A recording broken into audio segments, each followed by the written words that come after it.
Call it what you will: motivation, drive, charisma, magnetism. Personal energy is a universal force that affects every aspect of our lives, and we're aware of it either by its presence or its absence. A person's energy is infectious, influencing other people's moods and behaviors. For instance, you may know someone who always brings the party to life or is able to shift a team into high gear. Conversely, there are those who suck the energy out of a room or have a knack for grinding progress to a halt. Given the choice, wouldn't you prefer to be one of the former instead of the latter?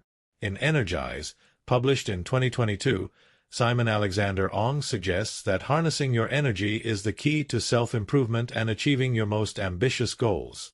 Your energy levels affect your ability to perform at your best, make good decisions, and achieve what you want in life. It almost goes without saying that the more challenging your objectives, the more energy you'll need to accomplish them. The good news is that optimizing your personal energy is something that Ong says anyone can learn. With dedicated effort and self-awareness, you can boost your energy and that of those around you, improving your relationships, enhancing your overall impact on the world, and living a happier, more meaningful life. Ong is a life coach and entrepreneur known for his work on personal energy and success. With a background in finance and public speaking, he has established himself as an expert in helping individuals and organizations maximize their potential. In 2019, Ong was recognized as Life Coach of the Year by the International Coaching Federation. In addition to regular high-profile speaking engagements and podcast appearances, Ong publishes a newsletter where he shares motivational content and practical advice. In this guide, we'll begin by explaining how to increase and maintain your energy through healthier living, nonstop learning about yourself and others, and setting healthy boundaries to keep your energy from draining away.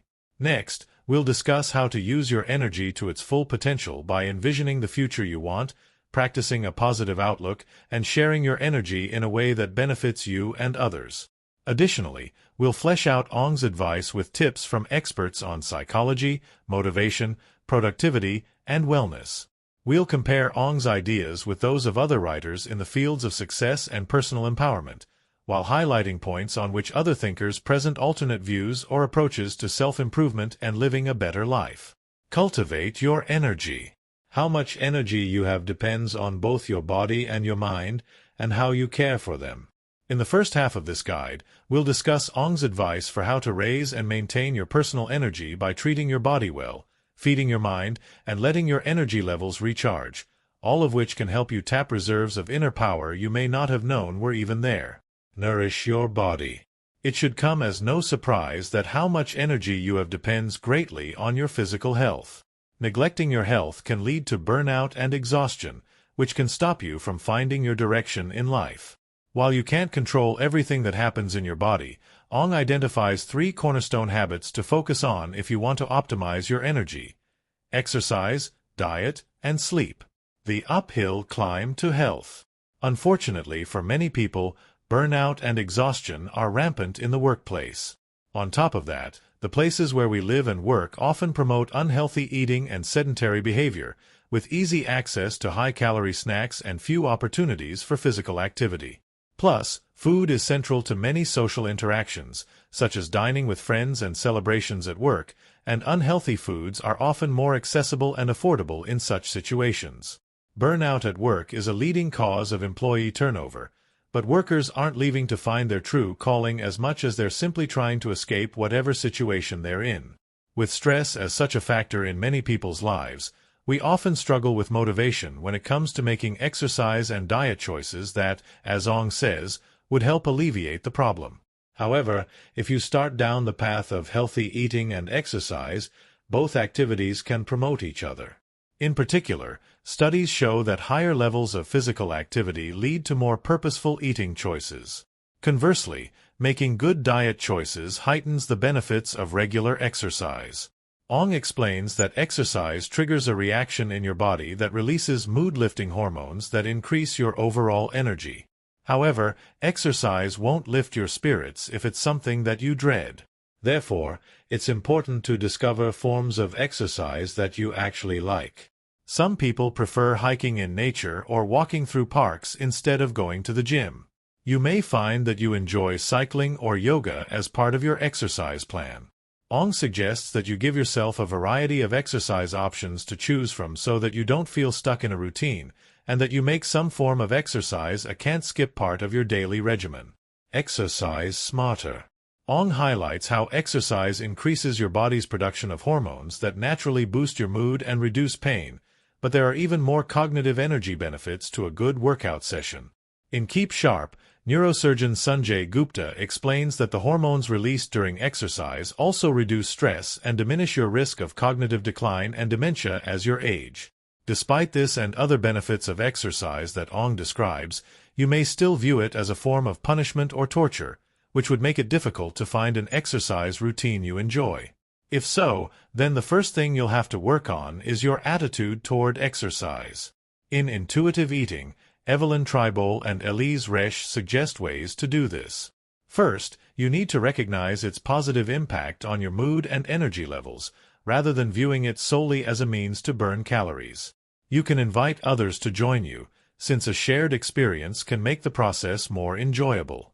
Also remember to celebrate your progress, avoiding unrealistic fitness goals and remembering that exercise is your choice, not an obligation. The forms of outdoor exercise Ong mentions may be more enjoyable for you, with the bonus of boosting more than just your physical health. In the Nature Fix, Florence Williams writes that spending time in nature reduces stress, boosts your immune system, and improves your cognitive functioning. This is because humans didn't evolve to live in cities. Our bodies and minds are still drawn to the outdoors.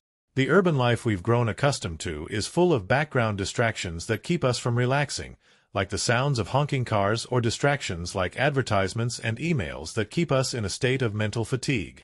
Spending time in nature, while physically productive, is also a reset for the mind. Diet plays an equally significant role in raising your body's available energy. It's a simple equation. Food equals fuel, but you need to make sure you have the right fuel in your tank. Ong doesn't point to any modern diet fads, but simply emphasizes the importance of staying hydrated, eating balanced meals, and incorporating energy-boosting, nutrient-rich fruits and vegetables into your diet in place of valueless, over-processed snacks. When it comes to what we eat, temptations abound, so if you want to make healthy choices, Ong recommends planning your meals ahead so you can strategically ensure you have foods available that support your energy. Short-form note: sometimes it's hard to make the healthy food choices Ong recommends because it's not always obvious what those healthy choices are. In Defense of Food, Michael Pollan puts the blame on Western nutrition science for decades of confusing messages about what is and isn't healthy to eat. Pollan's food advice is mostly in line with Ong's: eat whole foods with very few ingredients, with an emphasis on fruits and vegetables. However, Pollan says you should be suspicious of foods that explicitly claim to be healthy on their labels. These claims are often designed to be misleading, while food that's actually healthy can be found in your grocery store's produce section without any labels at all. Reset your energy. Lastly, Ong emphasizes the need to get a good night's sleep to reset your mind and body, so that you give yourself a fighting chance to keep your energy up throughout the day. Everyone's sleep schedule is different, but Ong writes that whatever your needs, you should plan your sleep in a way that lets you get the best quality of rest that you can. In particular, your schedule should be consistent, and you should build in time to relax before bed. This means setting firm boundaries on when to stop eating, looking at electronics, or doing anything job-related. Instead, consider reading, listening to music, or meditating as alternatives. You can also use this time to plan your next day, giving you a head start on the morning. Short-form note: in Sleep Smarter, Sean Stevenson goes into more detail on how and why you should improve your sleeping habits. Stevenson writes that sleep aids your body's natural growth and repair processes, as well as engaging your brain's waste removal system, letting it flush the toxins and dead cells that build up while you're awake. In addition to the sleep preparation steps Ong lists, Stevenson also says you should get more sunlight in the morning. Exposure to sunlight early in the day helps regulate your body's natural rhythms by prompting the release of hormones in your brain that make you alert and align your other biological processes with the day-night cycle your body craves. Nourish your mind. As important as it is to take care of your physical needs, You can't focus and direct your energy without also taking care of your mental and emotional well-being. Most of the qualities we think of as high energy, such as leadership, enthusiasm, and determination, are mental states that can only thrive if you nurture a healthy mindset. Ong highlights continual learning and inner reflection as tools that benefit your mind the way that exercise, good food, and sleep do for your body. Making lifelong learning a habit will open your mind to new perspectives that serve as a wellspring for mental energy. Chief among these is curiosity, the underlying basis for original thinking, innovation, and creativity. The trick is learning how to stay curious in situations where you think you're an expert. Ong suggests that you approach every situation as if you're a novice, even when you're not. Asking questions can lead to surprising answers you'd never have considered from your own point of view. Unexpected answers point to creative solutions, but the unexpected also breeds excitement. Therefore, being curious about what you already know brings your mind a sense of energy you wouldn't have otherwise tapped. Short-form note: Ong's advice to ask questions like a novice has wider applications than the realm of self-improvement. In Alchemy, Rory Sutherland applies the same concept to marketing. He writes that many successful ad campaigns come about when someone asks an obvious question, such as, "Why do people buy cars?" to which everyone thinks they know the answer: to drive around. The problem is that the most conventional answer is often wrong. Some people buy cars as displays of social status.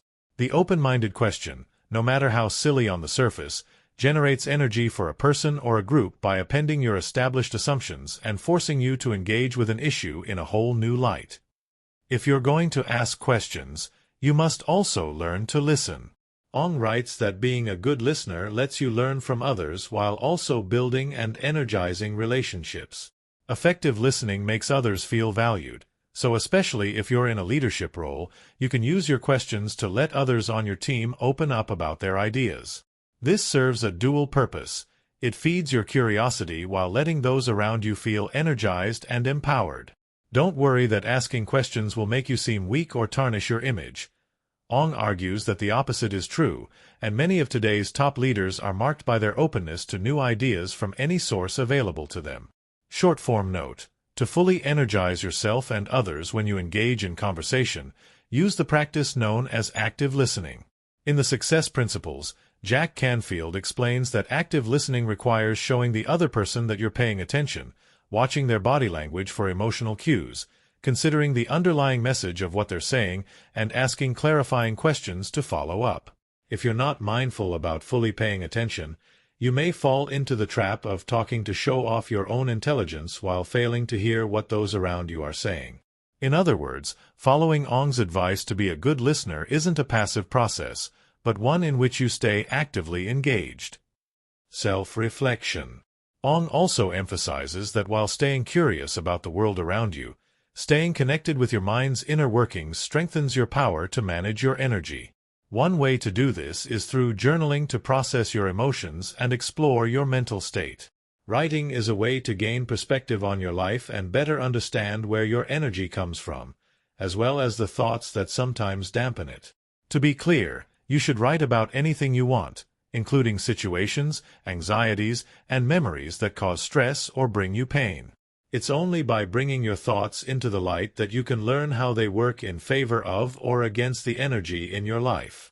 Short-form note: psychology experts agree with Ong's views on journaling because writing down what we're experiencing helps us externalize our emotions instead of holding on to them.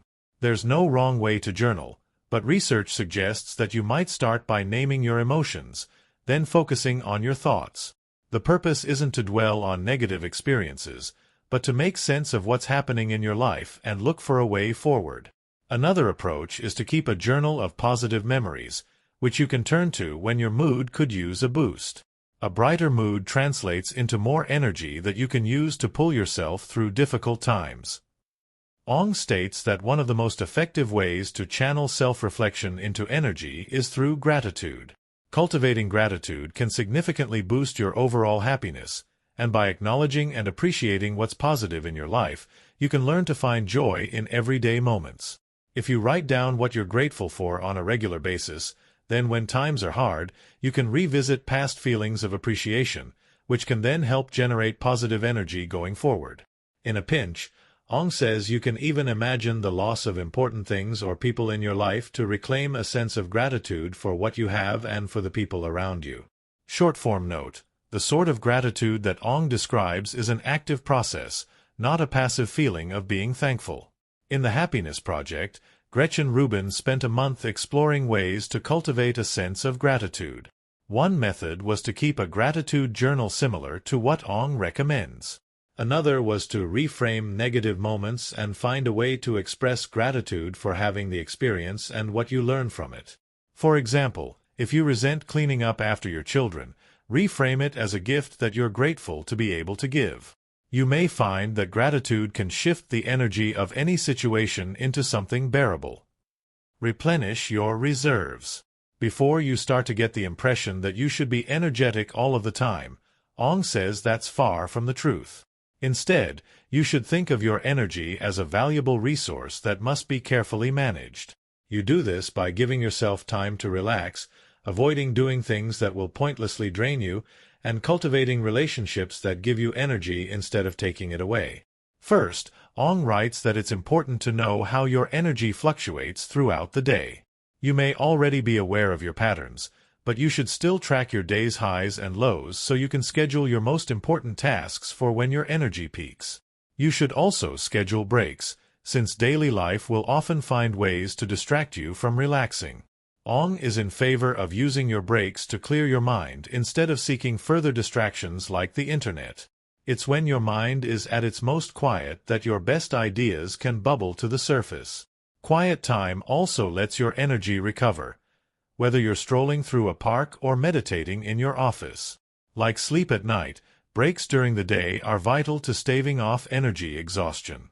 Short-form note: though people's energy patterns are roughly similar, every person's is unique to some extent.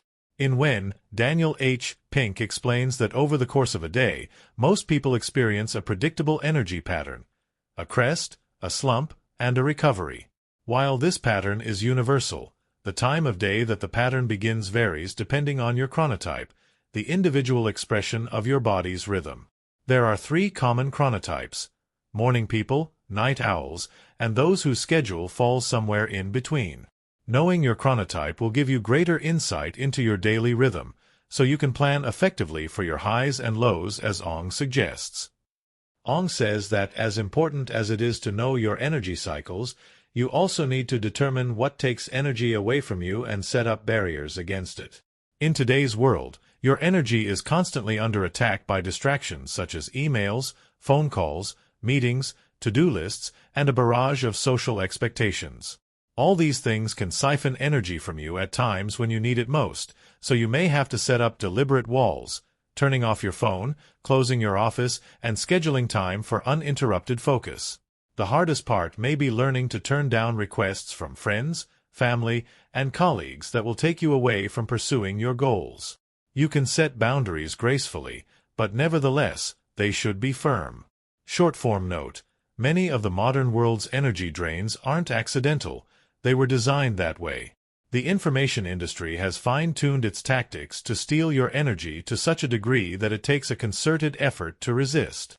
In Make Time, Jake Knapp and John Zeratsky suggest ways to protect your energy from digital media, some of which may seem draconian. For example, they recommend deleting all social media apps and even your email from your phone. Don't respond to emails until the end of the day, and severely curtail your TV habits. Like Ong, Knapp, and Zeratsky also recommend learning to say no to other people's requests, and they even suggest rehearsing a script for saying no if you find it hard to do. Surround yourself with energy. While many things steal your energy, Ong argues that strong, beneficial relationships give you energy in abundance. For instance, you should engage with high-achieving people in your field, such as entrepreneurs or innovative thinkers who'll challenge you to reach beyond your comfort zone and elevate your ambitions. However, be careful not to surround yourself with people who think just like you do. Instead, when building your personal network, seek a wide range of perspectives. People with different backgrounds bring different types of energy into your life, whereas conformity adds nothing fresh. Be sure that you contribute energy back to your network, because the energy you offer will call out to those with energy to match. Short-form note. In the motivation myth, Jeff Hayden suggests practical steps to making the best of Ong's advice. He suggests that you pick a high-achieving professional to emulate, study how they achieved their goals, and determine the steps they took. You can also join a group such as a professional organization that will put you in touch with many people whose personal experiences you can draw from. Once you've become part of a community of people working towards similar goals, you'll not only have access to experts to learn from, but you'll also have found an invaluable network of support to motivate you along your path. Beyond the quality of your personal connections, Ong stresses that loving, supportive relationships significantly contribute to your sense of energy and your personal growth, citing research that shows that a healthy relationship, particularly with a spouse or partner, is the best predictor of overall life satisfaction. People with supportive partners are more likely to recognize and follow opportunities, leading to greater success and happiness. Putting your energy into nurturing a loving relationship with someone who reciprocates in kind creates an environment filled with positive energy that will extend to all the other aspects of your life. Short-form note. Though Ong promotes the value of traditional romantic relationships, those aren't the only type of personal connections you can use to bring energy into your life. In The Art of Happiness, the Dalai Lama points out that intimacy takes so many forms that you can, and should, establish many types of intimate relationships with many different people. For instance, you can forge a relationship with a friend that's based on your common interests, or an intimate relationship with a fellow parent based on your shared experience of raising children. The Dalai Lama asserts that we're all dependent on others for our well-being and that we need interactions with others to make us happy. Direct your energy. So far, we've discussed where your energy comes from, how you can increase it, and how you can manage it. Now we'll explore how you can use it to chase your dreams and live a more satisfying life. Ong writes that you begin by vividly picturing the life you'd like to have and then change the obstacles in your way into stepping stones. In doing so, you can also energize people around you. Helping others live better lives through the examples you set and the connections you make on your path to achieving your goals. Envision your future. The first step on your path to success is to define for yourself what success will look like. Without a clear goal in mind to guide you, your energy will be directionless, no matter how well you cultivate it. Ong discusses the importance of clarifying your goal, how to turn your dreams into an actionable plan, and how to frame your feelings toward wealth if that is part of what you're trying to achieve. Ong argues that having a specific long-term vision lets you focus your energy, overcome obstacles, and attract opportunities. He cites many examples from the field of sports, where imagining your goal before achieving it is a standard practice for winning athletes. People who regularly use this practice show that mental imagery can enhance your performance and create a sense that achieving seemingly impossible feats can be done. One way to create such a vision for yourself is to imagine meeting an old acquaintance at some date several years in the future and describing to them everything you've achieved in the intervening time. Short-form note. One athlete who fully embodies Ong's advice about visualizing your future is Arnold Schwarzenegger. However, in Be Useful, Schwarzenegger points out that the goals you envision will change over time. In his own life, he visualized himself as a bodybuilding champion, which he then saw as a springboard to acting in films. But once he'd made his initial dreams real, Schwarzenegger envisioned using his influence to make a positive impact through a political career. Schwarzenegger argues that while you should create a clear vision for your future, you should never view that goal as a stopping point. Instead, you should think of it as a peak from which you'll be able to see the next mountain you should climb. Though important, having a dream for your future won't get you far without a plan. Ong relates how a survey of college graduates revealed that thinking through your goals and writing down how you'll achieve them has a huge impact on long-term success. Therefore, to make your dreams achievable, set aside regular time for self-reflection and strategic planning. If the steps toward your goals aren't clear at first, Ong offers a variation on brainstorming to guide you. But instead of trying to come up with solutions, think up as many questions as you can, such as, what are your talents?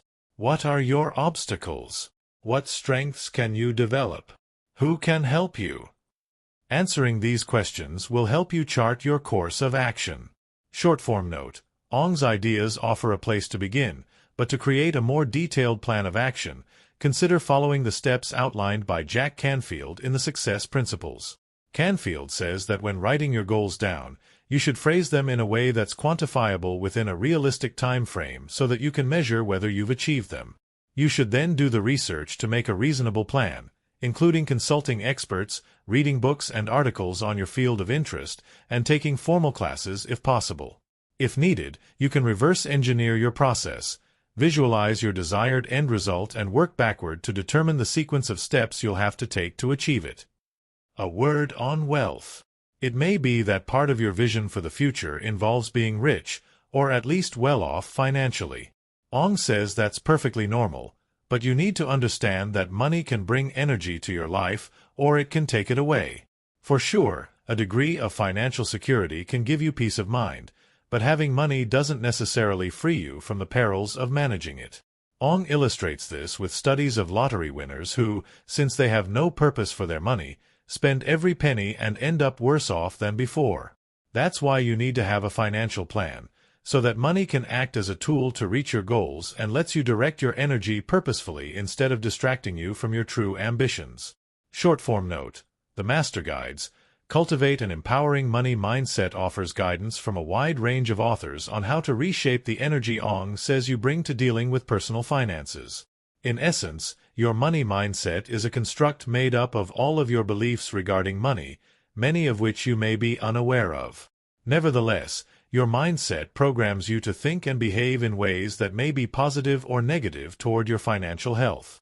Since negative beliefs undermine your relationship with money, you can only improve your financial situation by replacing old ideas with new ones. This requires realigning your attitude toward money and creating a positive cycle of reward to reinforce more empowering beliefs.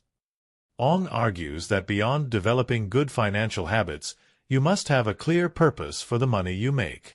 Therefore, as part of your plan for the future, you need to determine why you want to make money. If you do, then earning wealth will bring energy to your process and give a concrete direction to your financial decisions.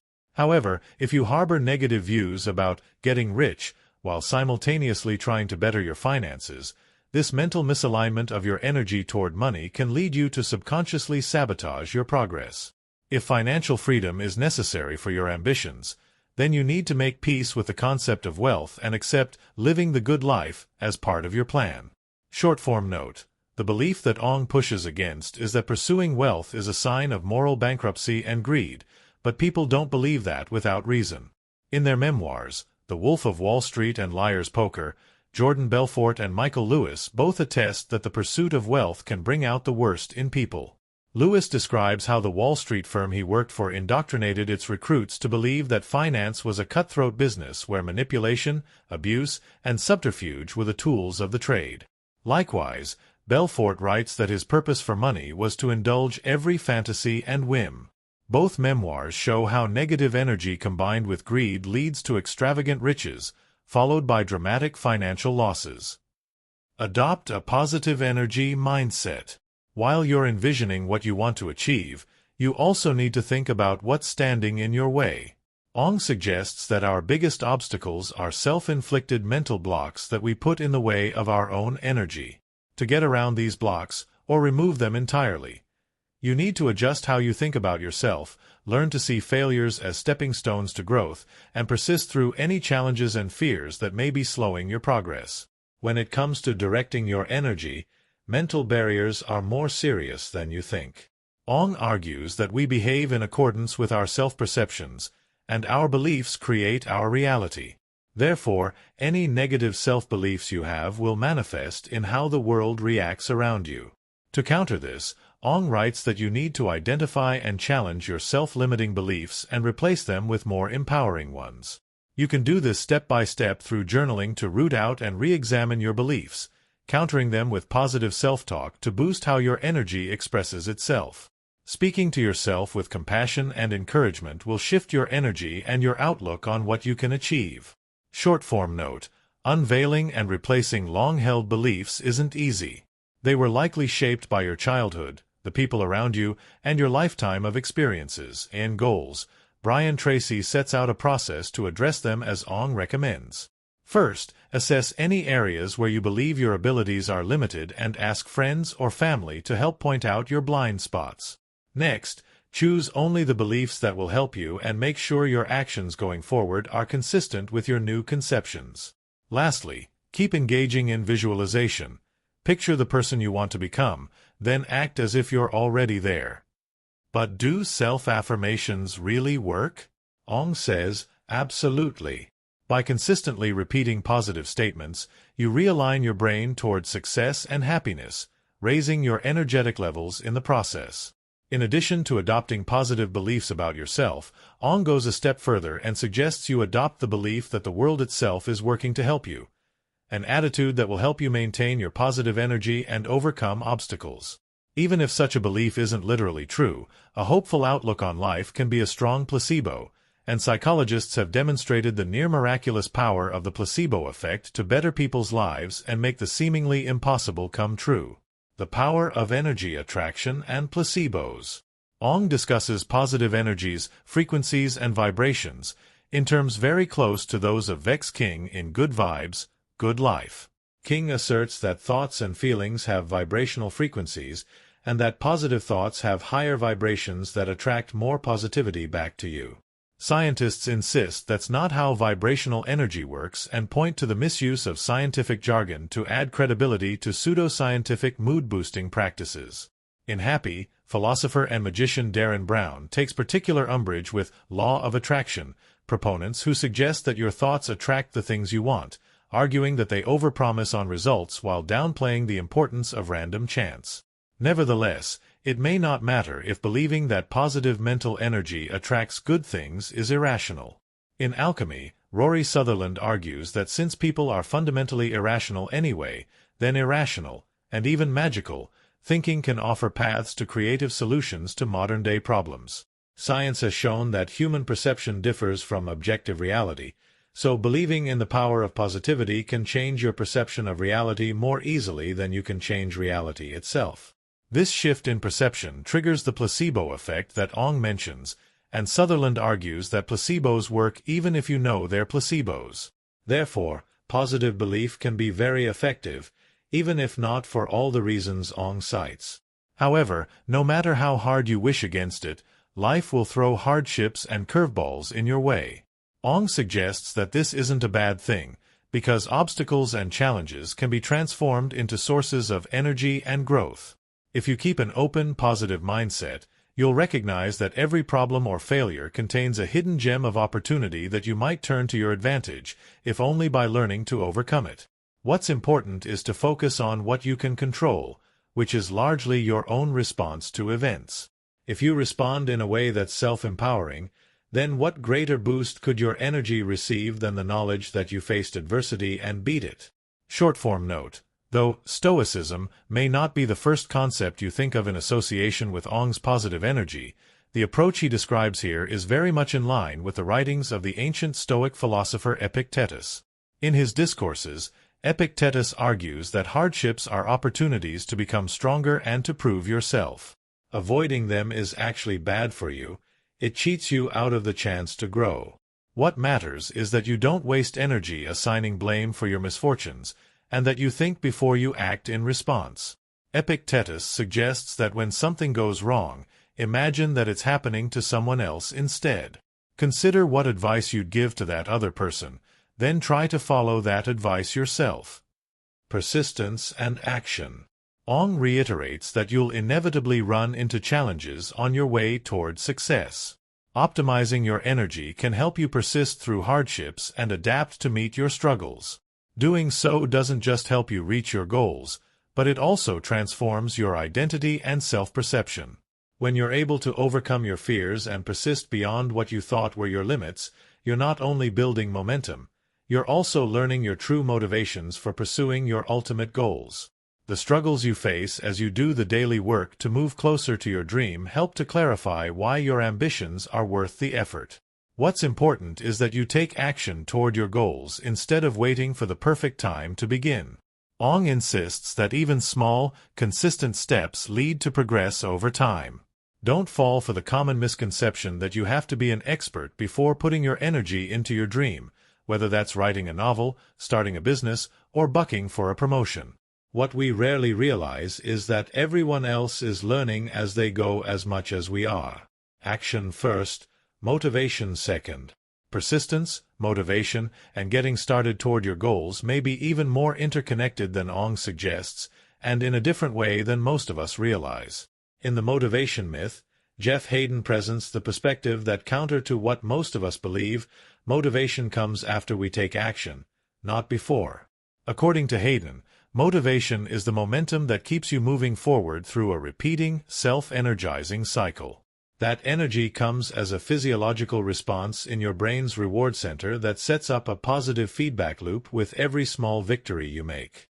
Hayden agrees with Ong that you shouldn't wait for the perfect moment to start working toward your aspirations, but he does insist that you prepare before taking your initial leap. To succeed, you must first design a program that will help you build the momentum you'll need to accomplish your objectives. Preparation will give you the energy boost to cross your first hurdles, after which, the small, consistent steps Ong recommends will fuel your motivation to keep going. Once you get over that initial hump, it's much easier to keep moving forward. When trying something new, you're bound to be nervous, but Ong says you can use your fear to drive your progress, rather than letting it be a barrier. Maintain your positive energy mindset, and you'll be surprised what new chances the world will bring your way. Short-form note. In the 10X rule, Grant Cardone agrees with Ong that fear can be a good motivator, though beyond presenting it as mere nervous jitters, Cardone says that fear can indicate that you're on the right track and that you're pushing yourself beyond your comfort zone. Embracing fear enables you to do new things and grow, but Cardone also says to be careful. The longer you let fear build up, the stronger it becomes. Instead of letting that happen, Cardone recommends immediately doing the thing you're apprehensive about, because the only thing that will banish fear is action. Energize those around you. Ong concludes by returning to the idea that energy doesn't exist in a vacuum. Just as you're energized by the people in your life, so too is the world affected by the energy you have to offer. For that reason, Ong says you should deeply consider how your energy can benefit others and in what way the energy you bring to the world will linger into posterity. Even the small things we do can be significant to those we interact with. For this reason, Ong argues that everyone has the ability to help others, regardless of what's going on in your life. In the end, your energy is your most valuable possession, and what better use for it could there be than to elevate the world and lives around you? How to do this runs the gamut from being an energizing leader in your workplace or community to simply showing kindness to a person in need. Ong insists that by giving energy to others, you gift yourself with a sense of joy and fulfillment that keeps your positive energy flowing. Short-form note. Schwarzenegger makes a similar point in Be Useful, which he frames in the context of the modern-day myth that anyone can pull themselves up by their bootstraps. Some people believe that one person's success means someone else's loss, but Schwarzenegger insists that the opposite is true, that every step you take forward is made possible by someone else's assistance, so achieving your dreams is a collective effort that you're morally obliged to repay in kind. When you help others, whether in your career, as part of a hobby, or working with those in need, it creates a positive feedback cycle that benefits everyone involved. Ong asserts that how you direct your energy every day shapes your personal future and the way that others will remember you. To this end, your past doesn't matter as much as what you're doing now and where your energy is going. Ong suggests you reflect on how people might think about you when you're gone. The point of this exercise isn't to be morbid, but to help you be aware of the distance between who you are at present and who you'd like to be. The energy that you give back to the world is what will let you cross that distance, so let go of the negative beliefs and influences that are holding you back and let your positive energy flow in a way that lets you and those around you feel more alive. Short-form note. Thinking about your mortality doesn't have to be an energy drain. After all, it's a positive thought that what your energy sets in motion will continue after you're gone. In the 21 Irrefutable Laws of Leadership, John C. Maxwell advises that you plan for this. Consider your sense of purpose, strengths, opportunities, and whom you might be able to impact. Maxwell says to decide on your legacy early in life so you can set it in motion while you're able to do so. Remember that your legacy isn't about what you accomplished as much as it's about the work you began that others will continue, adding their energy to your initial spark.